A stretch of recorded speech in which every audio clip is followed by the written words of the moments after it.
A-N. Sorry it was taking so long for me to update. But here's the biggest chapter yet.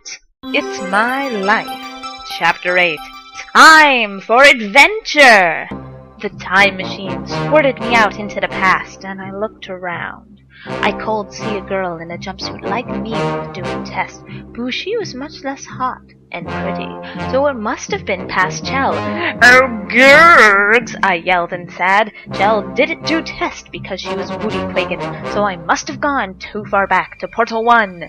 But the time machine hadn't been invention yet, so I had to find another way.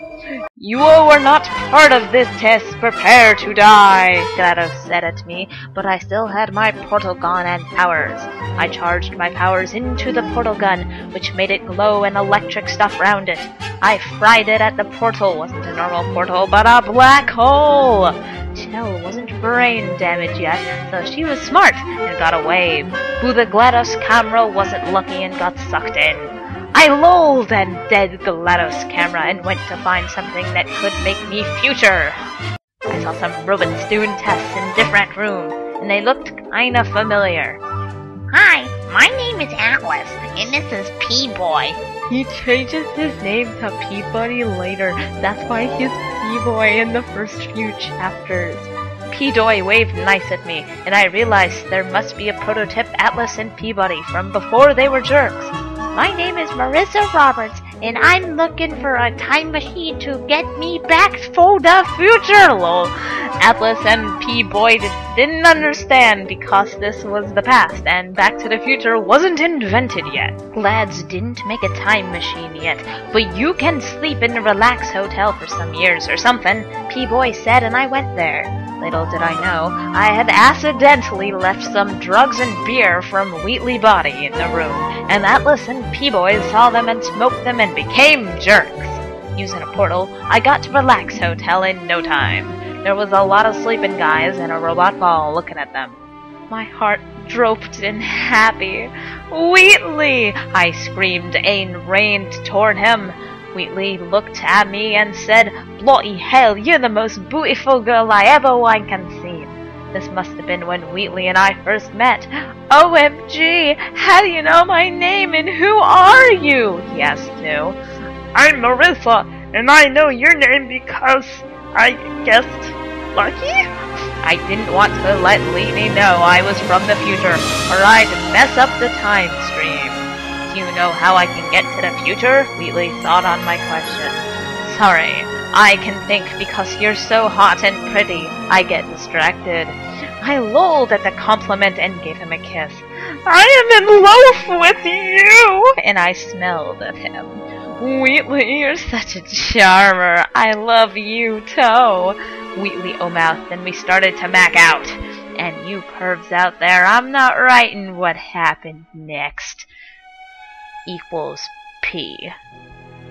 After Wheatley and our private time, wink wink, Wheatley say, "I'll put you in this bed and you can sleep till the future, my lope." I thought to myself how cold I ever had gotten a better guy than Wheat. It happened. The wall fell away and GLaDOS was looking at me. "Marissa Roberts, I know who you are and that you're from the future." Wheatley got shocked, but I told him, "No, Wheatley, she's a liar." Wheatley got mad and said, "GLaDOS, I'm not scared of you no more. I got the power of love." So she punts Wheatley away. "Now you will die for killing me in the future." GLaDOS turned on her neurotoxin. "Did you forget I'm immune to neurotoxin, lol?" GLaDOS had a dude, WTF, look on her feces. Then got smart again and said, "Oh yeah, your powers, well I know where they came from and how to stop them."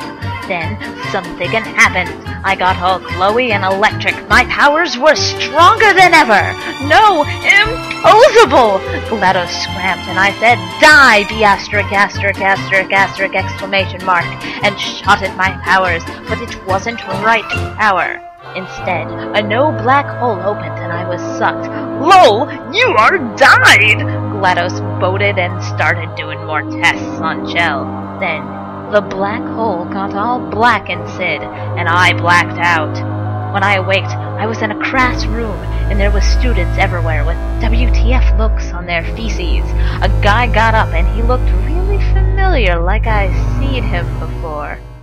Hi, my name is Gabe Johnson, and this is my girlfriend Carolyn. He pointed at a hot girl that kinda looked like GLaDOS if she was person. Who you? I asked, kinda jealous because I was touching her boyfriend.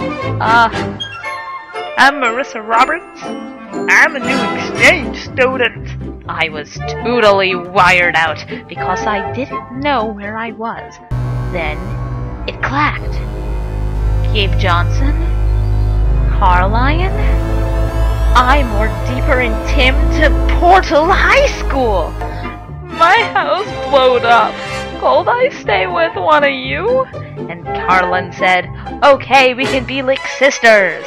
We went to Carlin's because we were too cool for school, which was nice, and Pink and the guy from Leave It Beaver was next door.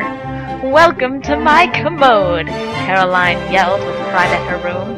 There was a double bed and a hairdresser and a toilet and closet with huge cloths. It'll leave you girls alone, lol, Gabe Johnson said and left to do manly things. Carolyn and I sat it on her bed and talked about cute boys and music and stuff. How about Justin Bieber? Isn't he to hostess? Carlin looked at me funny. Justin Barber isn't invented yet. Are you from the future? I mouthed and said, oh, S asterisk asterisk asterisk exclamation mark. Then I locked door and over windows. Promise, you won't tell no none. And Carolyn pinky sweeted with me. All right, I'm from the future, and I'm your boyfriend's daughter, and I think you're my mom.